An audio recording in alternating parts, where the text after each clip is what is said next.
you. Thank you very much.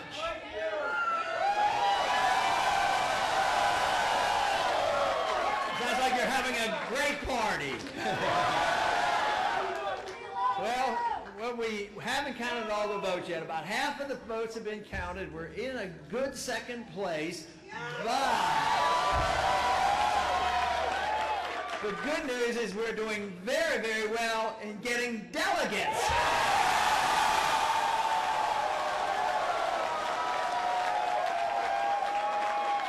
Now that you know takes a little bit of effort. You have to follow up, and that will happen. And that's the one thing that we know how to do is get delegates. And believe me, things are going quite well. Just think of what has happened in the last couple of years and even the last couple of months. The enthusiasm for the cause of liberty continues to grow exponentially.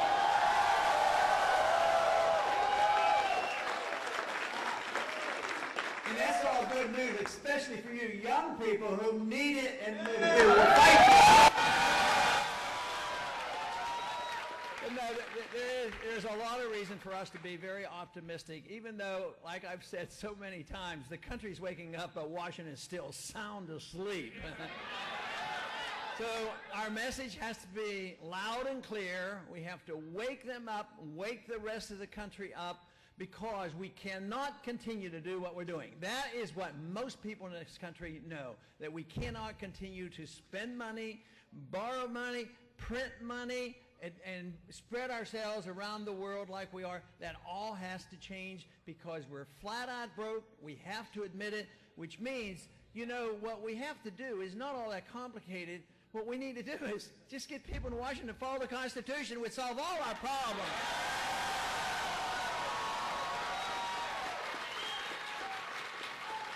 Now, just think of how that would solve our foreign policy. You know, it says in the Constitution that we have a strong national defense. It's a responsibility of the federal government. The president has a lot of responsibility.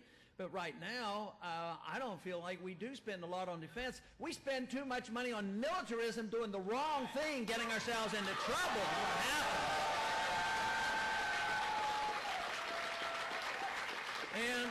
And of course, one of the reasons is that since World War II, we haven't gone to war in the proper manner. The Constitution is explicit. The people are supposed to vote through their congressmen, and the Congress is supposed to vote for the war. And then the president runs the war. The president is not allowed to go to war without proper permission.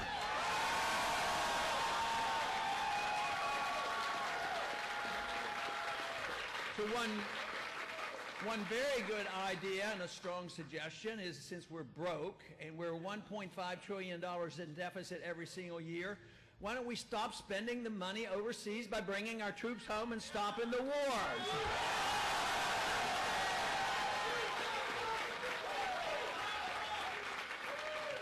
And then, of course, the founders we know had a difficult problem with the monetary issue before they wrote the Constitution. They had runaway inflation with the continental dollar. So they were explicit in the Constitution. They said only gold and silver can be legal tender, and you can't print paper money, and there's no authority for a central bank, no authority for a Federal Reserve system.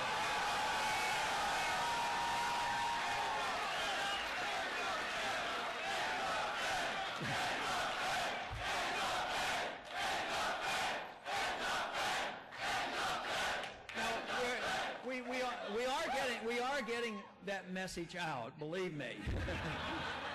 But the large majority still is not with us about ending the Fed, but 80% of the American people now say that it's up to Congress to start auditing the Fed and find out what they're doing and who they're bailing out.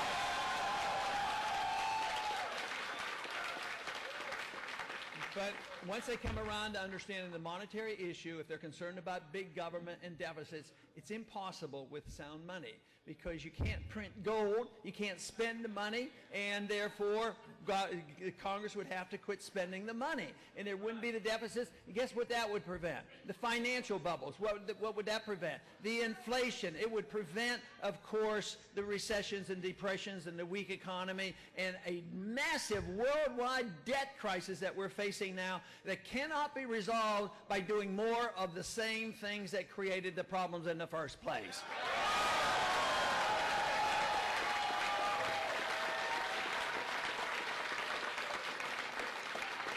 But we do have to ask the question then, what should the federal government be doing? I said we have to have, they should institute sound money, and they should give us a strong national defense. They should keep us out of these wars.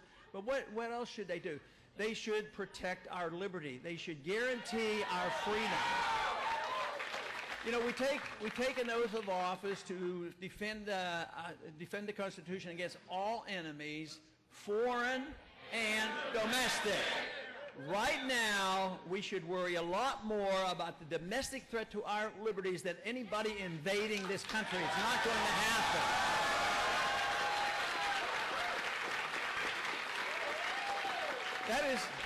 That is one thing that we can say. Our military is strong and efficient. Nobody would dare actually attack us. So therefore, that is taken care of. So what we need to do is quit going looking for trouble, invading countries, occupying countries, and we have to reject this notion totally and completely of preemptive war. Preemptive war is starting the war. We, as Americans, don't start war. We'll fight them if we need to, and we'll win them if we have to. We'll declare them if necessary, but we should not start the wars.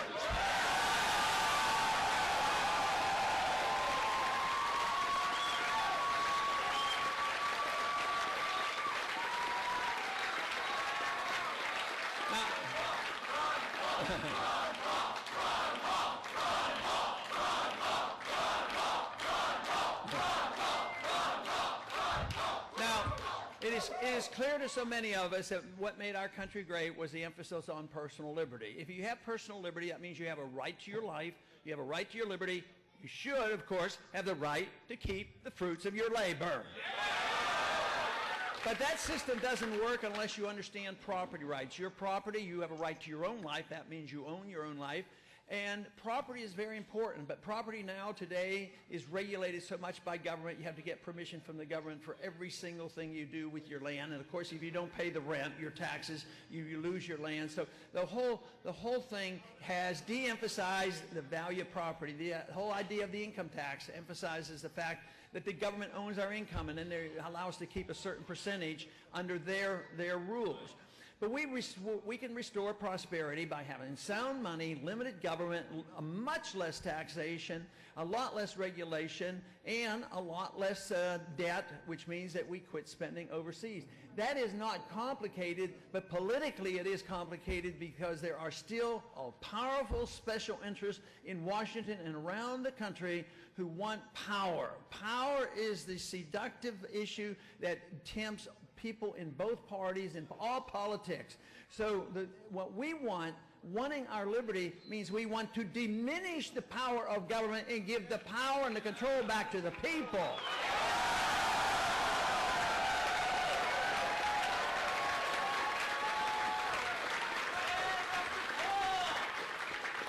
Which means, if we understand where our liberty comes from, it comes to us from our Creator in a natural way. It means that people should come together on this issue. Diversity shouldn't exist. All diversity should come together because liberty permits people to be diverse, as long as they don't hurt people or take people's property. This means it should appeal to people, and that people can use that liberty in different ways. They can spend their money the way they want. If they want to waste it, they have a right to waste their money in a free society. But they don't have a right to come to us or to the government and bail them out when they mess up.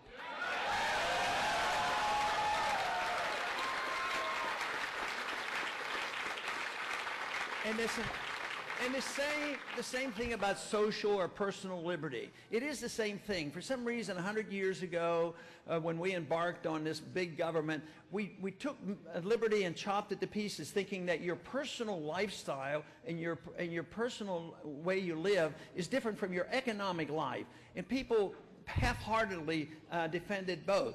But you put it back together and say the right to your life means you defend your right to run your life as you so choose, and you also have your economic liberty to take care of your property and work and keep the fruits of your labor. It's all one issue.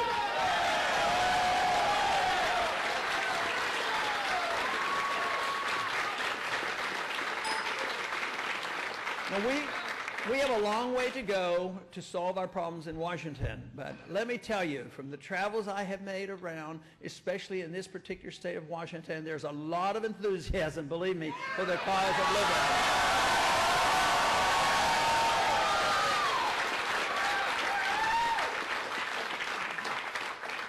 But there's reason to expect that it will take a little while longer because we still have to deal with the politicians. You know, there's still a bunch of politicians over in Washington and a lot of special interests. There are so many people who benefit from this system, whether it's the monetary system, the military-industrial complex, whatever. The media is correct. There's a big control. There's a big control, and it's power.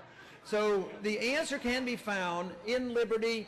We had this great experimentation, the best in the history of the world. We were the freest nation in the world, and we were the most prosperous nation in the world. And now we are less free.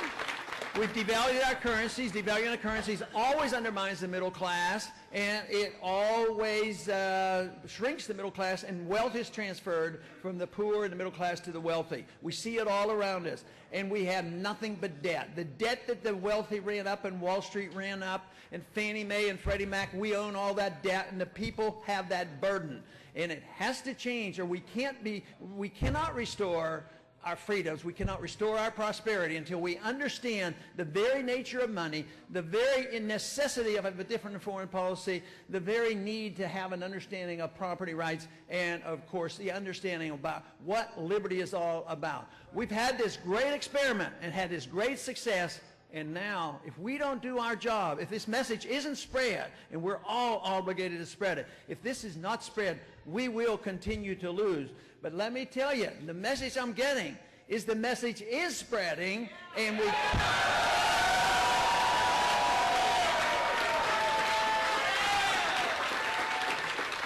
do not know exactly what will come out of the campaign. We do know that the strategy of building up delegates is pretty sound position to have. But I want to finish on one note. The Republican Party and all the other candidates, one thing they agree on, they say, we want to elect and pick the individual who can best beat Obama. That is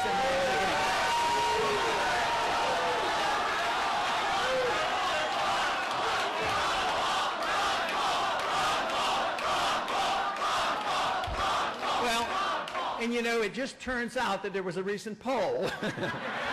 A recent poll to show that I, with your help, do the best against Obama right now.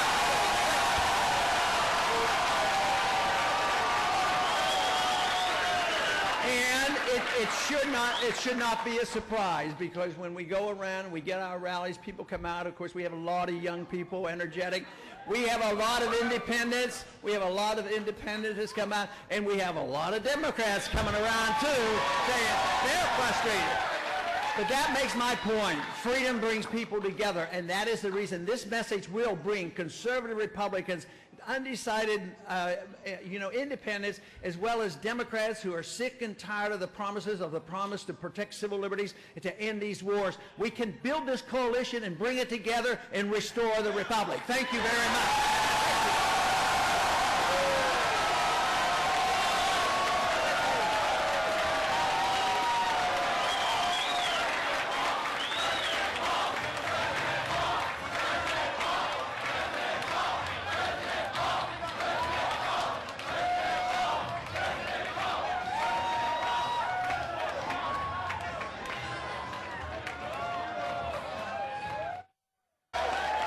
The good news is we're doing very, very well in getting delegates.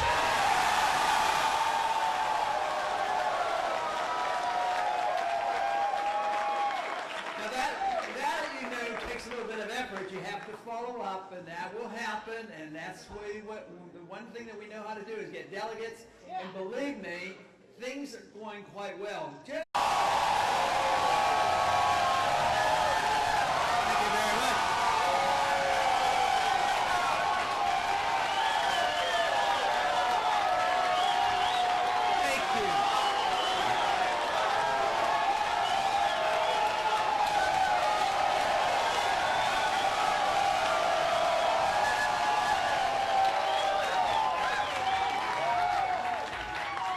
thank you. Thank you very much.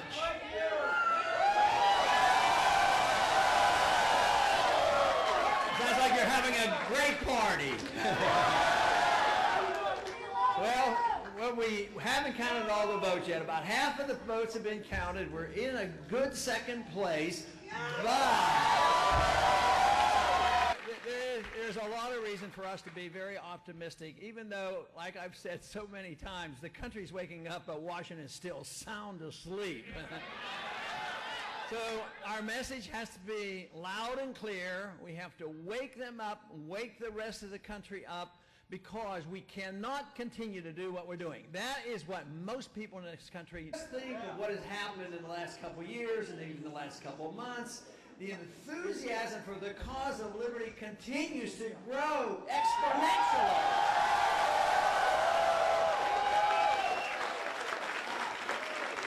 And that's all good news, especially for you young people who need it and who will fight for it.